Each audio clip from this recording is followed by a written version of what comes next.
nous avons déjà prouvé que tous, juifs et grecs, sont sous l'empire du péché. Selon qu'il est écrit,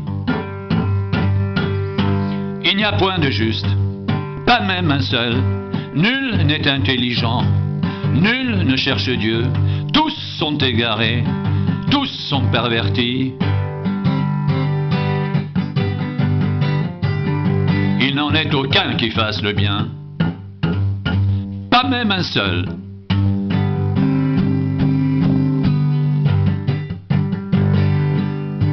Leur gosier est un sépulcre ouvert. Ils se servent de leur langue pour tromper. Ils ont sous leurs lèvres un venin d'aspic. Leur bouche est pleine de malédiction et d'amertume. Ils ont les pieds légers pour répandre le sang. La destruction et le malheur sont sur leur route. Ils ne connaissent pas le chemin de la paix. La crainte de Dieu n'est pas devant leurs yeux. Or nous savons que tout ce que dit la loi, elle le dit à ceux qui sont sous la loi, afin que toute bouche soit fermée et que tout le monde soit reconnu coupable devant Dieu, car personne ne sera justifié devant lui par les œuvres de la loi, puisque c'est par la loi que vient la connaissance du péché.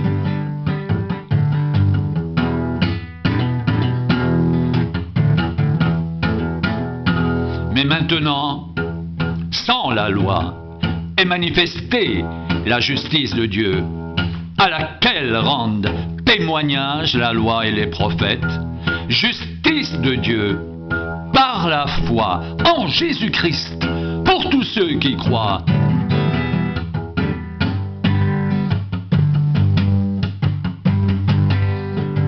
Car il n'y a point de distinction, car tous sont péchés et sont privés de la gloire de Dieu. Et ils sont gratuitement justifiés par sa grâce, par le moyen de la rédemption qui est en Jésus-Christ. C'est lui que Dieu a destiné à être, par son sang, pour ceux qui croiraient, victime propitiatoire.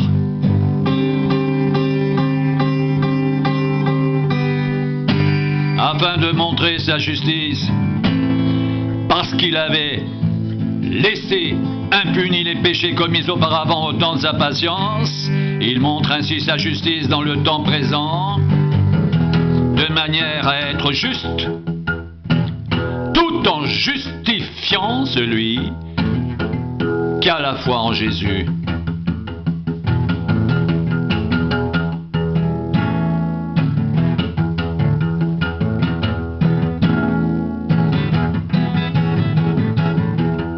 Où donc est le sujet de se glorifier? Il est exclu. Par quelle loi? Par la loi des œuvres? Non, mais par la loi de la foi. Car nous pensons que l'homme est justifié par la foi, sans les œuvres de la loi. Ou bien Dieu est-il seulement le Dieu des Juifs? Ne l'est-il pas aussi des païens? Oui, il est aussi des païens, puisqu'il y a un seul Dieu qui justifiera par la foi les circoncis et par la foi les incirconcis. Annulons-nous donc la loi par la foi? Loin de là, au contraire, nous confirmons la loi. Que dirons-nous donc qu'Abraham, notre père selon la chair, a obtenu? Si Abraham a été justifié par les œuvres, il a sujet de se glorifier, mais non devant Dieu, car, que dit l'Écriture? Abraham crut à Dieu, et cela lui fut imputé à justice.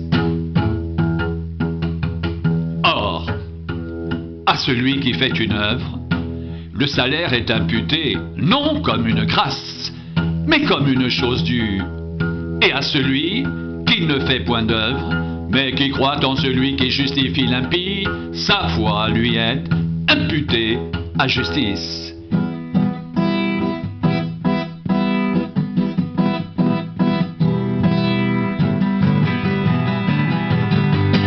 De même, David exprime le bonheur de l'homme à qui Dieu impute la justice sans les œuvres. Heureux ceux dont les iniquités sont pardonnées et dont les péchés sont couverts. Heureux l'homme à qui le Seigneur n'impute pas son péché.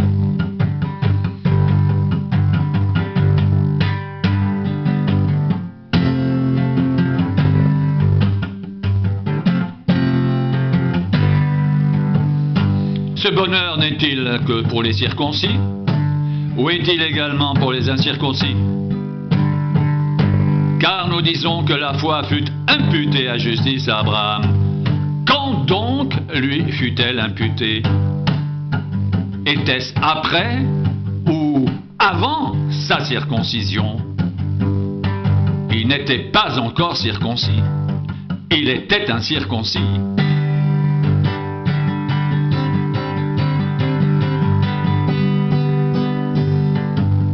Et il reçut le signe de la circoncision comme sceau de la justice qu'il avait obtenue par la foi quand il était incirconcis, afin d'être le père de tous les incirconcis qui croient, pour que la justice leur soit aussi imputée, et le père des circoncis, qui ne sont pas seulement circoncis, mais encore qui marchent sur les traces de la foi de notre père Abraham quand il était incirconcis. En effet, ce n'est pas par la loi que l'héritage du monde a été promis à Abraham ou à sa postérité. C'est par la justice de la foi.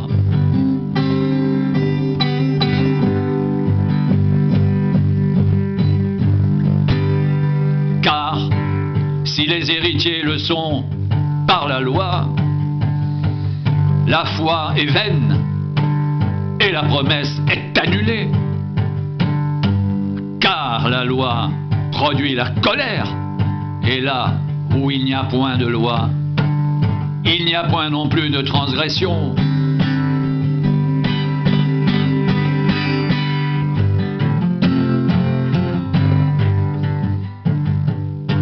C'est pourquoi les héritiers le sont par la foi.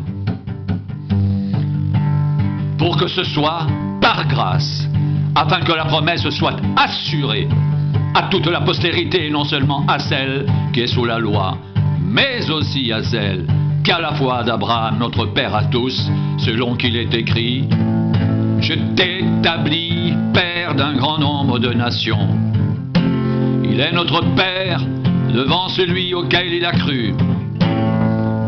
Dieu qui donne la vie aux morts et qui appelle les choses qui ne sont point comme si elles étaient.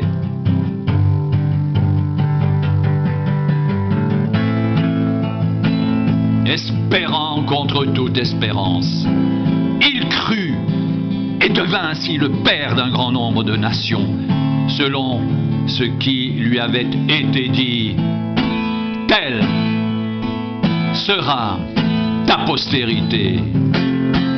Et sans faiblir dans la foi, il ne considéra point que son corps était déjà usé, puisqu'il avait près de 100 ans, et que Sarah n'était plus en état d'avoir des enfants. Il ne douta point par incrédulité au sujet de la promesse de Dieu, mais il fut fortifié par la foi, donnant gloire à Dieu, et ayant la pleine conviction que ce qu'il promet, il peut aussi l'accomplir. C'est pourquoi cela lui fut imputé à justice. Mais ce n'est pas à cause de lui seul, qu'il est écrit que cela lui fut imputé à justice. C'est encore à cause de nous à qui cela sera imputé, à nous qui croyons en celui qui a ressuscité des morts, Jésus notre Seigneur, qui a été livré pour nos offenses et est ressuscité pour notre justification.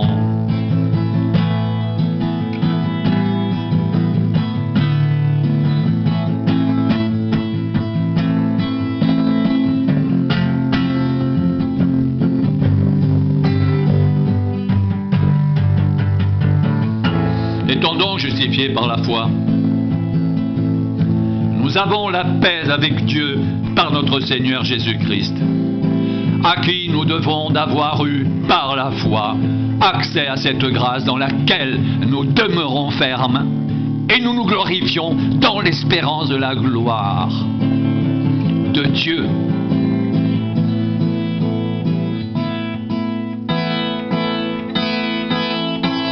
Bien plus, nous nous glorifions même des afflictions, sachant que l'affliction produit la persévérance.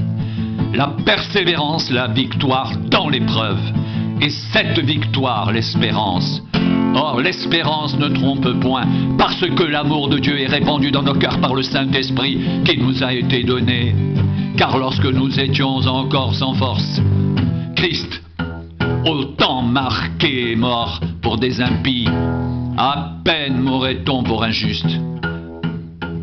Quelqu'un peut-être mourrait pour un homme de bien, mais Dieu prouve son amour envers nous, en ce que lorsque nous étions encore des pécheurs, Christ est mort pour nous. À plus forte raison maintenant que nous sommes justifiés par son sang, serons-nous sauvés par lui de la colère. Car si lorsque nous étions ennemis, nous avons été réconciliés avec Dieu par la mort de son Fils, à plus forte raison étant réconciliés, serons-nous sauvés par sa vie. Et non seulement cela, mais encore nous nous glorifions en Dieu par notre Seigneur Jésus-Christ, par qui maintenant nous avons obtenu la réconciliation.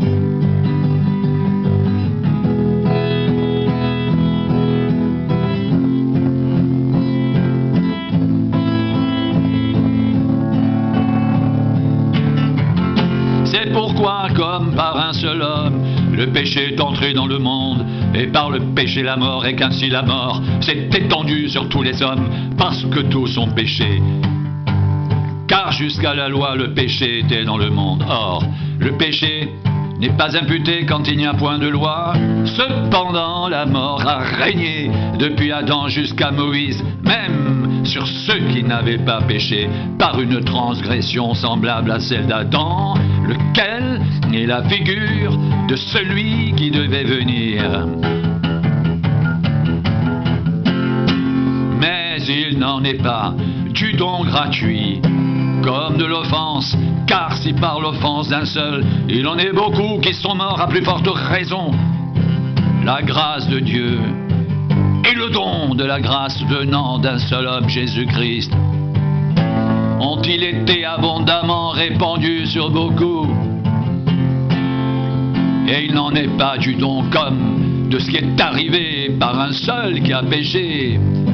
Car c'est après une seule offense que le jugement est devenu condamnation.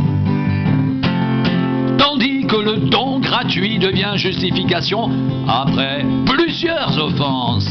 Si par l'offense d'un seul, la mort a régné, par lui seul, à plus forte raison, ceux qui reçoivent l'abondance de la grâce et du don de la justice régneront-ils dans la vie par Jésus-Christ lui seul. Ainsi donc, comme par une seule offense, la condamnation atteint tous les hommes, de même, par un seul acte de justice, la justification qui donne la vie s'étend à tous les hommes, car comme par la désobéissance d'un seul homme, beaucoup ont été rendus pécheurs, de même, par l'obéissance d'un seul, beaucoup seront rendus justes. Or, la loi est intervenue pour que l'offense abonde.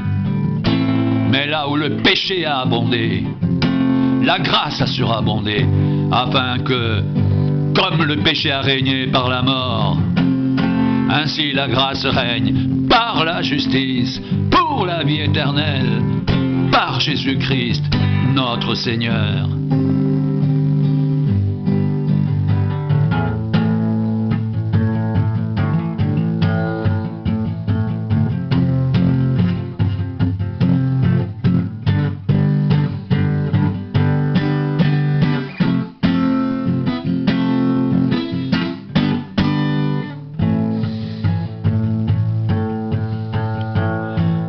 Car comme par la désobéissance d'un seul homme, beaucoup ont été rendus pécheurs, de même par l'obéissance d'un seul, beaucoup seront rendus justes.